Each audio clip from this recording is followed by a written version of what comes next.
بسم اللہ الرحمن الرحیم۔ الحمدللہ، آج ہماری تلاوت کا آغاز 19ویں پارے سے ہوا۔ مکافر جنوں اللہ سے ملاقات کا کوئی ایمان اور کوئی یقین نہیں، ان کے بیجا مطالبات کہ اللہ کے فرشتے ہم پر کیوں نازل نہیں ہوتے، ہم اللہ کو خود کیوں نہیں دیکھ پاتے، فرمایا ایمان کے بغیر ان کی ساری کی ہوئی اعمال ان کی کوئی حیثیت نہیں ہوگی، اور کل قیامت کا منظر ہے جب انہیں افسوس ہوگا کہ کاش کہ ہم ایمان لے آتے، تبھی کی اطاعت کر لیتے، اور مارے حسرت کی انگلیاں چبا لیں گے، اور افسوس اور حسرت کا اظہار کریں گے کہ فلاں شخص کو دوست نہ بنایا ہوتا جس نے آج ہمیں گمراہ کر دیا۔ برے دوست کی شرمندگی کل قیامت میں آدمی کو اٹھانی پڑے گی، اور حسرت ہوگی کہ برا دوست کیوں بنایا۔ اچھی صحبت، اچھی دوست بھی اللہ کی بڑی نعمت ہوتی ہے۔ گھروں کا ماحول اچھا نہ بھی ہو، بچوں کو اچھی صحبت، اچھے دوست مل جائیں تو زندگیاں بدل جایا کرتی ہیں۔ گھروں کا ماحول کتنا ہی اچھا کیوں نہ ہو، صحبت غلط ہو جائے، دوست غلط ہو جائیں تو ماں باپ کے لیے شرمندگی کا باعث بنتے۔ کل انہیں بھی افسوس ہوگا کہ غلط دوست نہ بنائے ہوتے۔ ان کا یہ اعتراض بھی تھا کہ جیسے آسمانی کتابوں سے ساری کتابیں یک بار کی اتری ہیں، قرآن آہستہ آہستہ کیوں اترتا؟ اللہ رب العزت نے اس کی حکمت بتائی۔ کتاب پر آزمائشیں، آپ پر حالات، ہم آیت اتار دیتے ہیں جس سے آپ کے دل کو اور تقویت ملتی ہے۔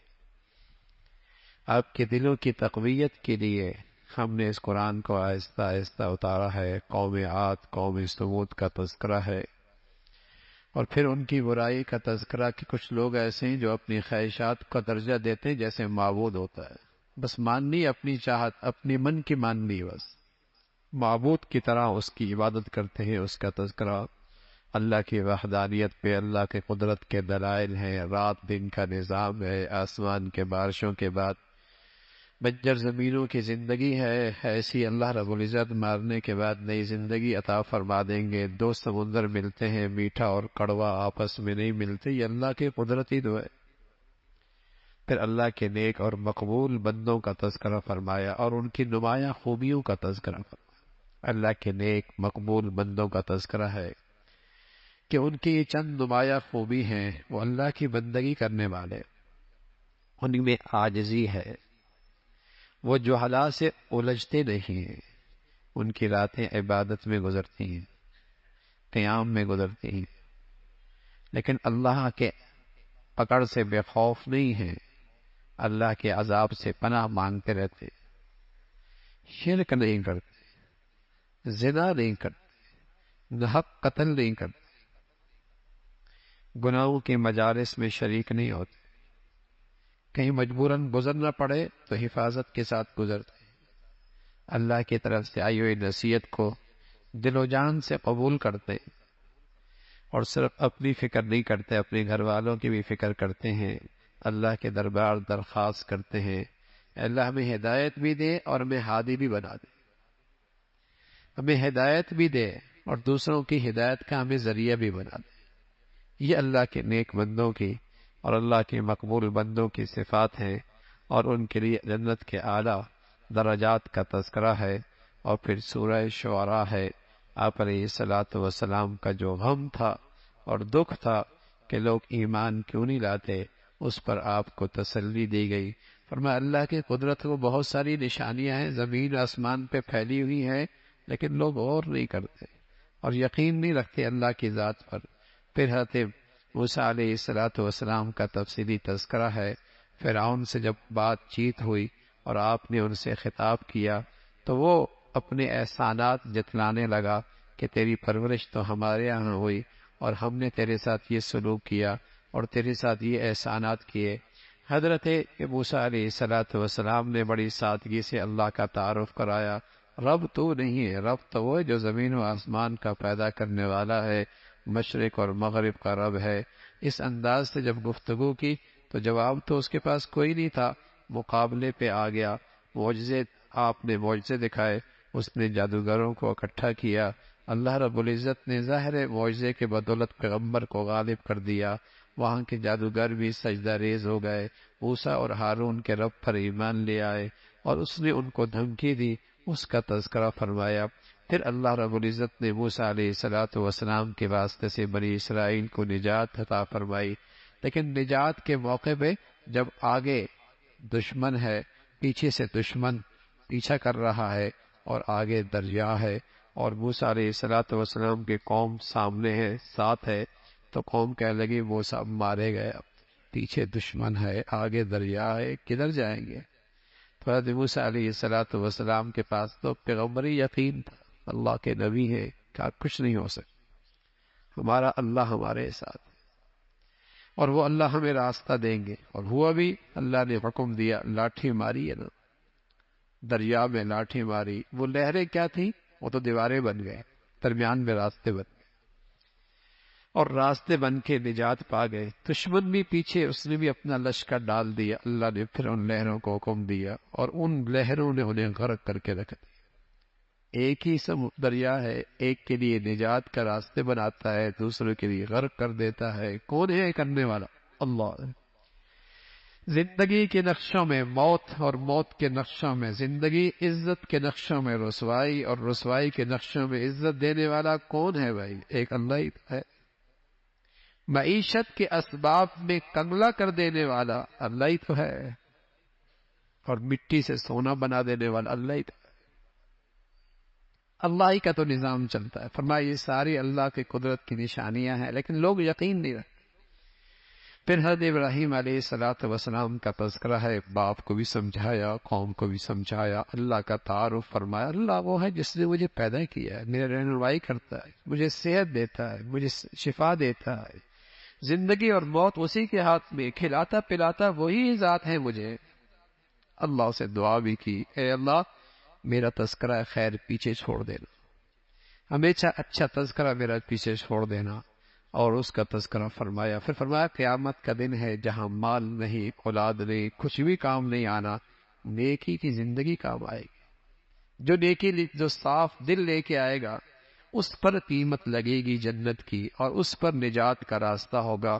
قوم نوح کا تذکرہ ہے، جو شیخ الانبیاء ہیں، نبیوں کے شیخ، 950 سال تک عمر تھی حضرت نوح کی۔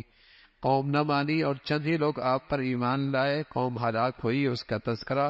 پھر قوم عاد کا تذکرہ ہے، جو غیر معمولی قوت اور طاقت رکھتی تھی، پہاڑوں کو تراش کے محلات بنایا کرتی تھی، لیکن اللہ کی قدرت کا مقابلہ تو کوئی قوم نہیں کر سکتی۔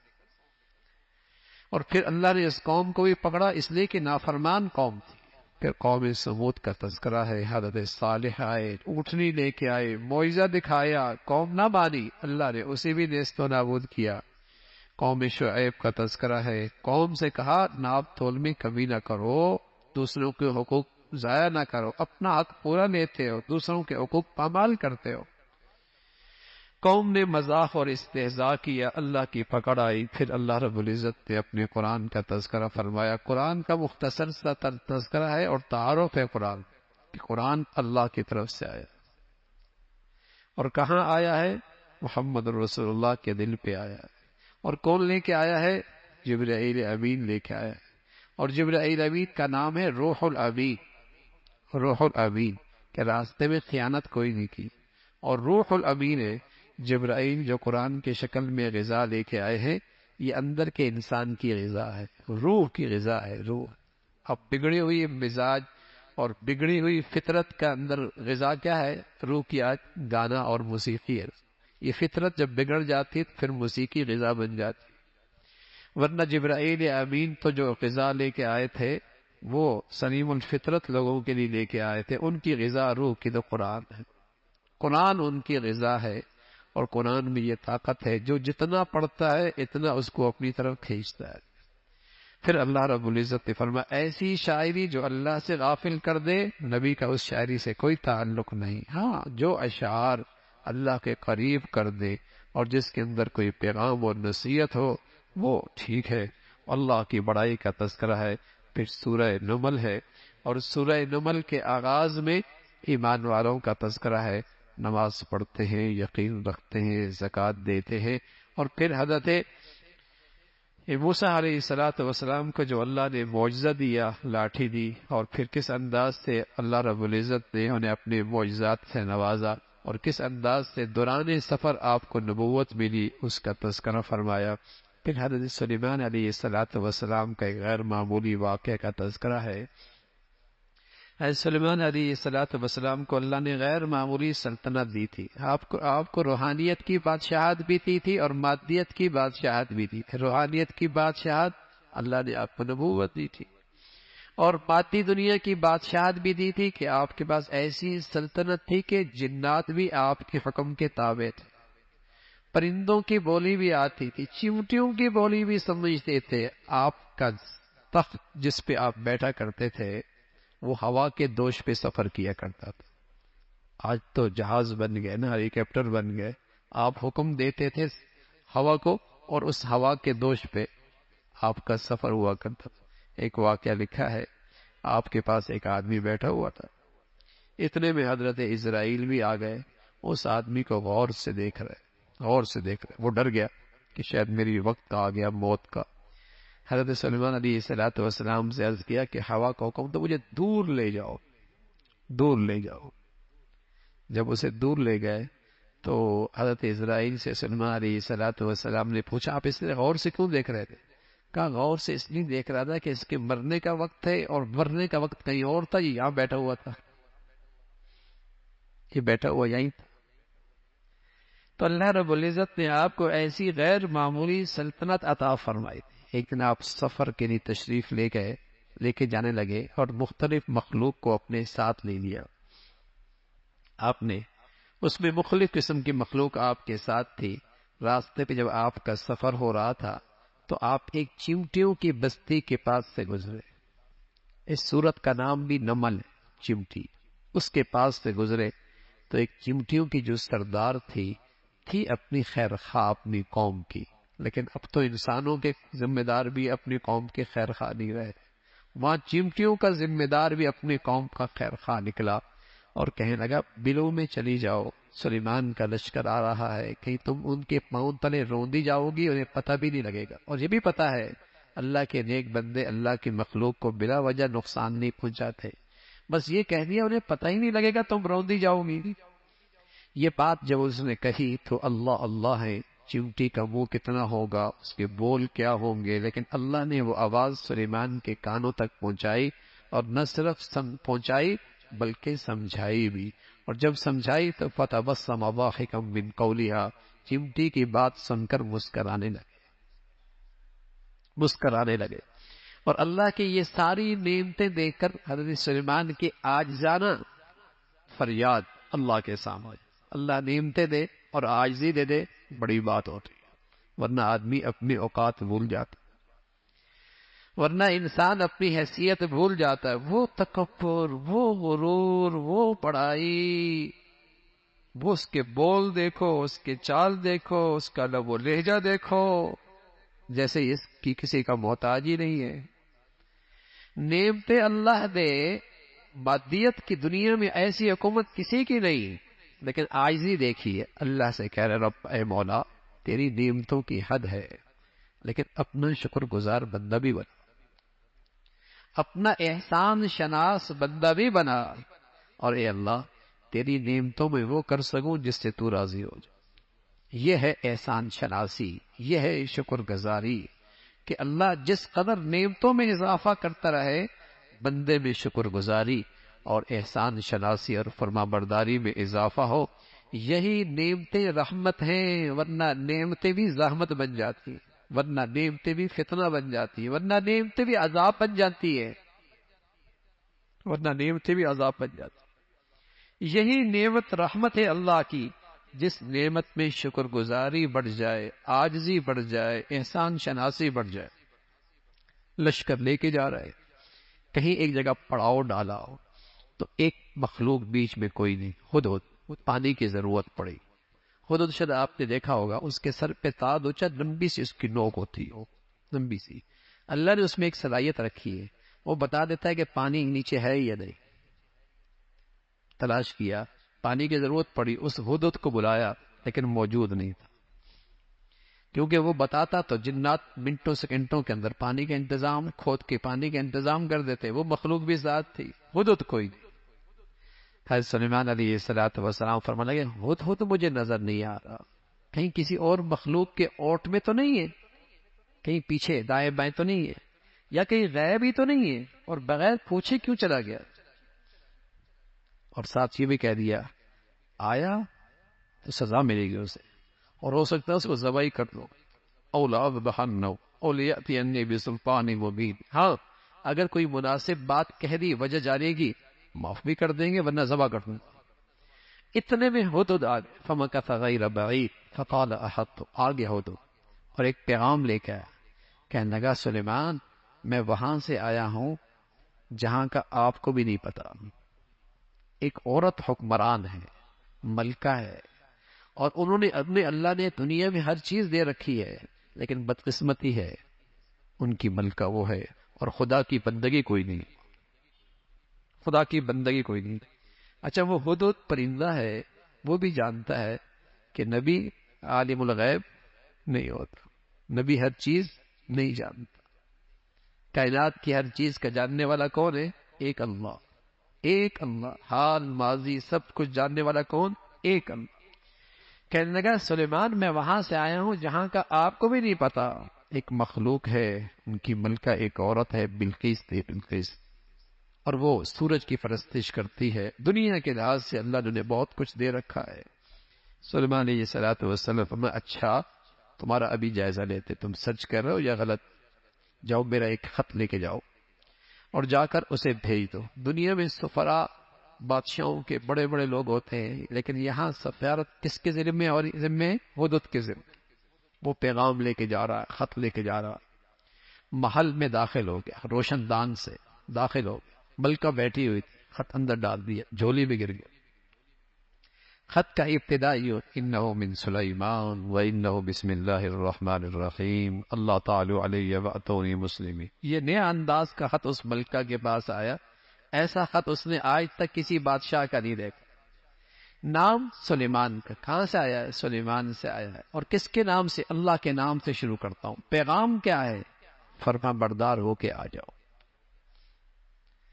وہ خاتون تھی سمجھدار، اس نے اپنے مشیروں کو سب کو اکٹھا کیا. خط آیا ہے، مشورہ کرنا ہے، بتاؤ. تو وہ شاہ سے بڑھ کر شاہ. آپ فکر نہ کریں، آپ کا جہاں پسینہ گرے گا ہمارا خون گر جائے گا.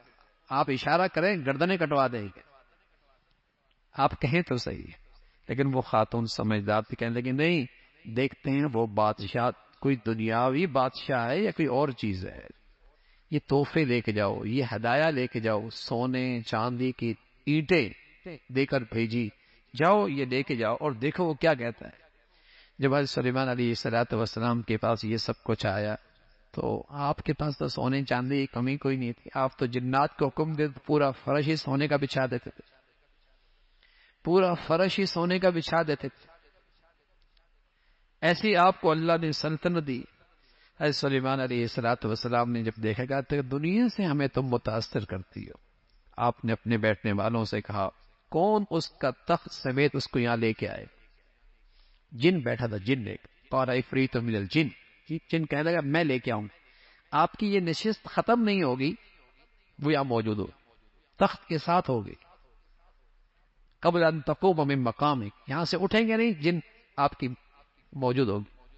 ایک اور بیٹھا ہوا تھا اللہ کا نیک بندہ. جیسے نبی کے پاس معجزہ ہوتا ہے، ایسا معجزہ کوئی ایسا دنیا میں اور کوئی نہیں کر سکتا. ایسے اللہ اپنے ولیوں کو کرامت دیتا ہے، لیکن کرامت اور معجزہ قدرت اللہ کی ہوتی ہے. ہر وقت کوئی معجزہ نہیں دکھا سکتا، ہر وقت کوئی کرامت نہیں دکھا سکتا. جو ایک ساتھ بیٹھا ہوا تھا آپ کے پاس صحبت میں، اس نے کہا میں نے آپ کے پاس لے کے آتا ہوں بس تھوڑی دیر میں، آنکھ کے جھپکنے کے وقت، اور اتنے میں تخت سامنے پڑی. قال ھذا من فضل ربی.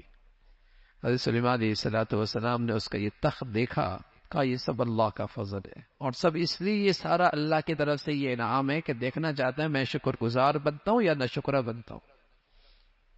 تخت آ گیا. اس کے بعد وہ خاتون آئی اور وہ بھی ایمان لے کے آ گئی. وہ تو کہنے لگی میں سمجھ گئی تھی کہ آپ کوئی معمولی آدمی نہیں ہے، عام بادشاہوں کی طرح نہیں ہے۔ وہ بھی ایمان لے کے آ گئی، اس کا تذکرہ فرمایا۔ تو سبق کیا ملا حضرت سلیمان کے واقعے میں؟